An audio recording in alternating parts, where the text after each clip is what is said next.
Barry, we have another gun gripe, don't we? Yes, we do. Why don't you enlighten us? Well, it's called the safety issue. Safeties on guns, safeties that are not on guns, and ridiculous safeties. So we're going to start out going from the best, what I consider, to the worst as far as safeties go. All right, let's have a look. We're going to start off with my favorite pistol, Glock 19, 9mm. Let's be sure this gun is unloaded. Visually unloaded, physically unloaded. This gun has no manual safety. You don't need a safety on the gun anyway because the safety's in your head. If you handle your weapon with your finger off the trigger at all times, the gun is perfectly safe. Now, most of your guns today, I would say 99% of them are drop safe. So this gun will not fire unless you pull the trigger. Now, this Glock that I'm carrying is a Glock 19, just like this. I carry it with an empty chamber because I have a clip on it. It's not safe to carry a Glock with a round in the chamber because 5 pounds of pressure will fire the gun. But when you practice drawing your gun, you come up like this and you can shoot that quick. Show us that again. You come up, you can shoot that quick. So you don't have to have a round in the chamber in order to be fast with your gun. Right. Now, the reason I like Glocks is they're dependable, they're safe. If you know how to handle them, they're a wonderfully dependable gun, and they don't insult my intelligence every time I pick one up. Right. The Smith & Wesson SWVE9 is the same way. Same way. It's, in fact, Glock sued them over this gun and won the lawsuit, and they have to give Glock $9 every time they sell one of these. These are what I consider to be excellent guns because there's only one way to carry it and one way to shoot it. Now we're moving on up here. We've got a Ruger P95. This is a 9mm, holds 15 rounds. This is what one would consider a sensible safety. This is a sensible safety. On a hammer-fired gun, if I don't want to shoot, I can drop the hammer safely, and that puts me on safe. Right, and that saves you from having to try to thumb the hammer yourself. Correct. Like on a 1911 right. Or whatever. When you push this up, the first shot is double action, like that. And then after that, the slide cycles and you're in single action mode. If you want to load this gun and put it on safe, you're not intending to fire right away. You put it on safe, and when you chamber around, the hammer will automatically go to the safe position. And then you just remove the safety. That is correct. And you're in double action. Push it up, and now you're ready to fire. This is a sensible safety. Right. Now, the little Burst of 380, which is an excellent little gun, 380 automatic. It works exactly like the Ruger. When you put the, if you can chamber around, you put your safety down. Now you're automatically in the safe position for carry. When you want to shoot, you push it up. On the gun, anytime you see red, that rhymes with dead. So you're ready to go. Now this gun is the same as a Ruger. It's double action on the first shot. Or you can cock it and shoot it single action. This is an excellent, sensible safety. Right, and in addition, that gun also has a magazine drop safety on it. Right. And has a frame lock that you can actually turn the gun a little bit. Right. There is a lock right here that you can use a key and lock the gun out of action. Right, if you choose to. Now that aspect of the safety, I think, is a really poor decision to make. Because if somebody you hear a bump in the night, and you need to get your gun quick, the last thing you want to do is try to be thumbing around with a key to open the frame, unlock the frame. Well, as an example, a lady bought one of these the other day and said she had a toddler child that came in her bedroom at night and she wanted to keep the gun loaded. Forget about this. She can load the chamber and leave this on the nightstand. All she has to do is find this. This is her key. This gun can be loaded. It cannot be fired unless you put the magazine. You should still not rely on that, though, because every safety is mechanical. But in total darkness, all she has to do is put it together, and now she can fire the gun without having to turn that key. Right. Now, people should still not rely on that solely. You never rely on a mechanical safety anyway. Never. Now, this is a SIG 250. This gun is sort of a Glock version of a SIG. Totally empty. Nothing in it. Right. It's sort of a Glock version of a SIG. It has no manual lockout safety. Glock calls it an affirmative safety. This has no safety, but this gun, when you shoot it, is similar to firing a well-tuned revolver. It's real smooth. It's real nice and smooth. But this has a long travel to it. But it's a nice, smooth gun. I've shot these at the range doing gun classes. They're an excellent gun. SIG 250. Now, of course, you got your old revolvers. This is a Colt. That's a 100-year-old revolver. 100-year-old Colt, 3220. No revolver has a safety catch. You handle it like you do any other gun. You keep your finger off the trigger until you're ready to fire. Yeah, that's the Glock of 1910 right there. And this is drop safe. It will not fire unless a revolver cannot fire unless the trigger is all the way to the back. If it's anywhere in between, it will not fire. The hammer won't drop all the way. Now, a thing of interest is a Colt and a Smith are backwards. On a Smith, you push this forward. On a Colt, you pull it back. A Smith & Wesson cylinder turns counterclockwise. A Colt turns clockwise. The rifling in a Smith is counterclockwise and the Colt is clockwise, or whatever it is. It's opposite. All opposite. The side plate on a Colt is on the opposite side of a Smith. These are much more complex than a Smith & Wesson internally. Smith & Wessons are very easy to work on. These are very difficult. We're moving on to shotguns and some rifles. Now this is nowhere near across a sample of everything we can do, but we're going to show you the basic types. This is a Mossberg model 88 12 gauge. Empty chamber. Yes. Okay. The safety on this gun is down here. Push that way to fire, this way for safe. This is kind of hard to get to if you got small hands. Okay. That whole trigger housing is polymer. Yes. Now on the Model 500, the difference in the two guns, empty chamber, empty magazine, the difference in the two guns is on a 500, the safety is right here under your thumb, where it's easy to get to.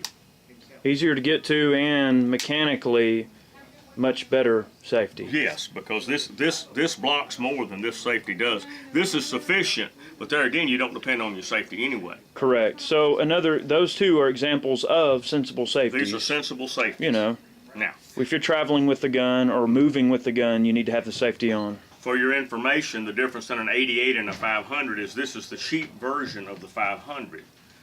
On the 88 gun, the fore-end is pinned on. You cannot take this off to change it to anything else. On the 500, it's held with this spanner nut, so you can put any number of different types of fore-ends on here. Correct. Now, the heat shield will work on the 88, but also the 500 is drilled and tapped right here, so you can put a Weaver base, you can put a scope, you can put a red dot sight, or whatever kind of sighting equipment you want right here. Now, everything else is interchangeable. The same side saddle fits both guns, the same stock and pistol grip fit both guns. But this is a sensible safety. This is sensible here. Right, a Tang safety is a good overall setup. The older Ruger M77s come to mind with the Tang safety. That's sensible safety. Then we're going on to the AR-15 series. The AR-15 series has a real nice safety on them. It's right here, but very convenient for you to move with your thumb. Right, and of course on military M16s and such, it will say safe, semi, burst, auto. It tells you what the position you're pointing to. Right. In this case, this is a polymer lower. You have S for safe, F for fire. Of course, a civilian AR-15 has no provision for full automatic fire. So there's only two positions. That is correct. Very sensible, easy to get to, very foolproof. Excellent safety for an excellent rifle. Now here's a classic example of this is a remake of an 1892 Winchester by Chiappa Firearms of Italy. Now if you remember the movie Lonesome Dove, Robert Duvall had one exactly like this with the tall ladder sight. This is exactly the same kind of gun he had in the movie. Remake of it. This gun is a 357 Magnum. But this is made like the original 92. There's no safeties anywhere on this gun except your hammer. That's a safety notch, and when you want to fire, you pull back like this on it to full cock and fire. There's nothing else to do. Right. Same thing with a lot of your older 336s.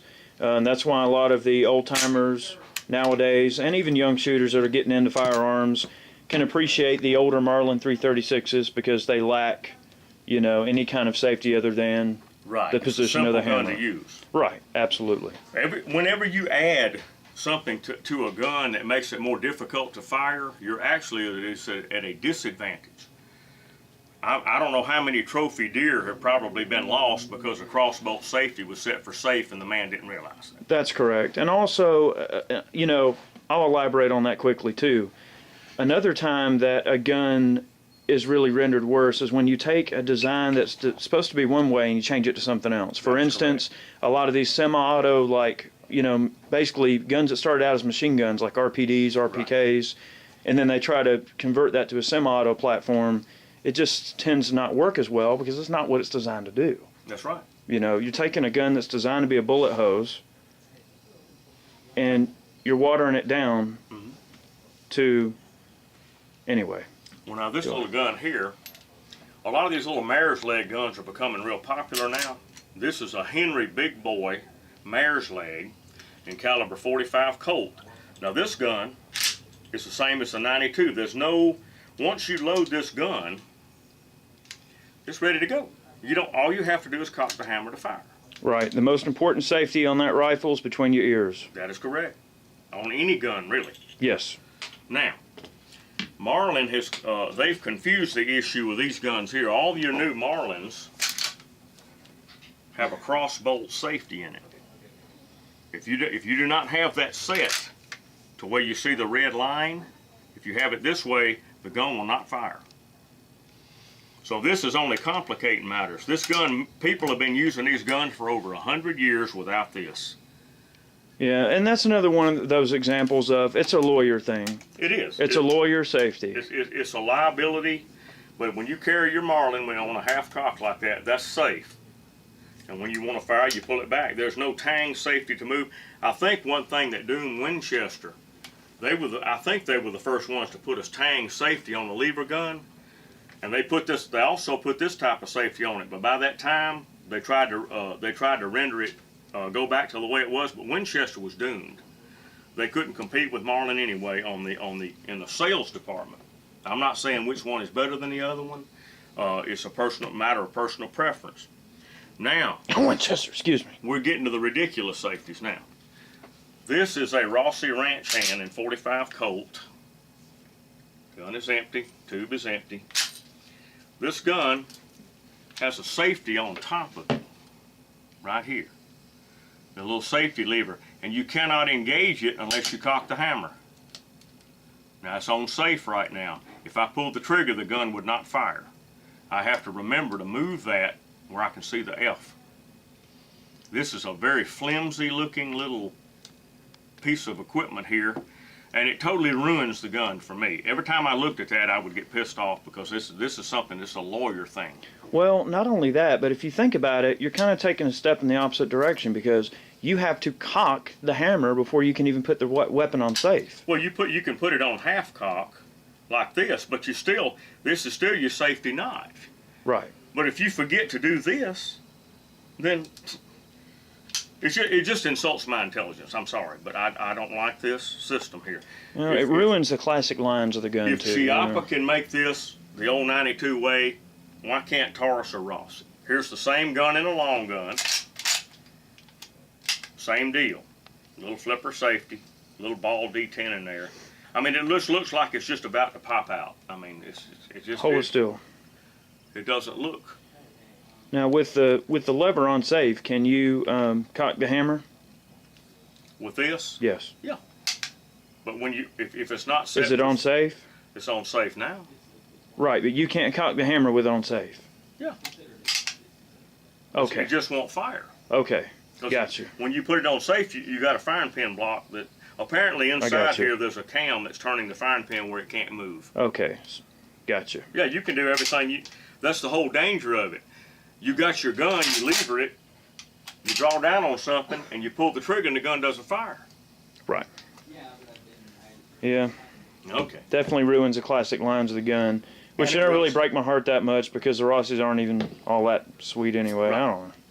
Now, here we go. Most of your double barrels now, even with hammers, this is a Chinese-made 12-gauge gun.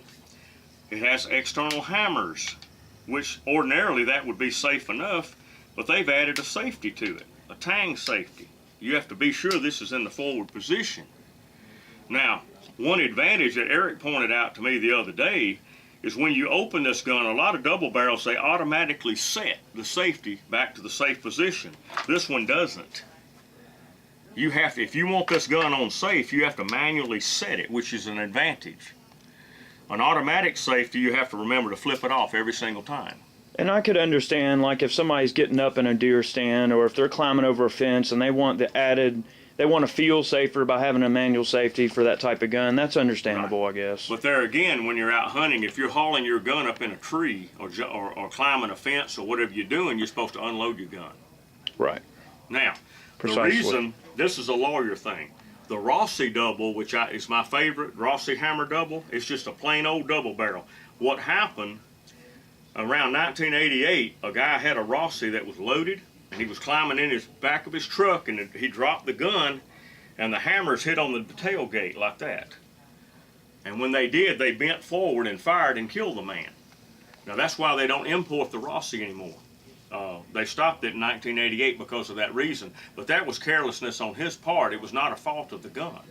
That could have been any old double barrel that would have done the same thing. Well, you know, I still believe that there's no such thing as an accidental discharge, only a negligent discharge. That's correct. There is a difference. That is correct. And I mean, rarely do guns discharge by fault of mechanical, you know, means. Right. Now, I have seen a few machine gun barrels cook off, and of course there's a certain series of operations which occur that the gunner is supposed to follow to prevent that from happening. But generally across the board, overseas, most of the negligent discharges I experienced, mostly it was people like shooting burn barrels and stuff like that, where they just, you know, were unloading their gun to go in the chow hall and of course, you know, kill the unload barrel outside of the chow hall. Right. You know, and that's basically just people being dumb, and I've seen it. This Chinese double is a 20 gauge, but they took it one step further. Not only does this gun have hammers that you have to cock, it's got a tang safety that you have to move, and it's got a hammer bar that blocks your firing pins. So if you're going to shoot this gun, you have to be sure that the safety is forward, this bar is out of the way, your hammers are cocked, and now you're ready to fire. This is taking it, to me, it's taking it way too far. I mean, you know, you get up in the middle of the night, you hear a bump in the night, and you're all groggy and sleep inertia is taking over you. You may not remember all that. Definitely not. So, you know, but there again, this also goes to knowing your gun, knowing your weapon. I mean, if you don't know that, none of these safeties are going to work for you anyway. Definitely not. So, I think we'll wrap it up on the safeties. But we'll just give you a little bit of an example of some of this stuff, and all this stuff is lawyer related. Yeah, You have and the to point of remember us doing this is to educate people so you know what you're shopping for, and you know that safety is an important issue, but it starts with you being responsible.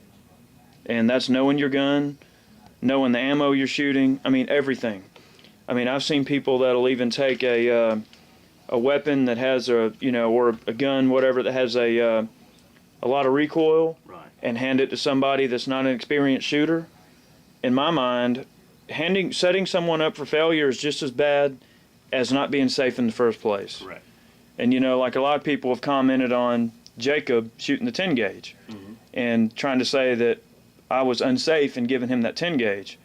But he knew what the recoil was going to be like. Right. And he shot it more than once. And Jacob, at that point, was an experienced shooter. He had shot my 300 Win Mag. I mean, that's not a, Also wimpy. giving him a gun, once he fires that round, it's not going to discharge again. Right. Like a gun that would recoil out of somebody's hand and hit the ground. And then, But it's not going to do that. exactly. And he wanted to shoot it. That's the difference.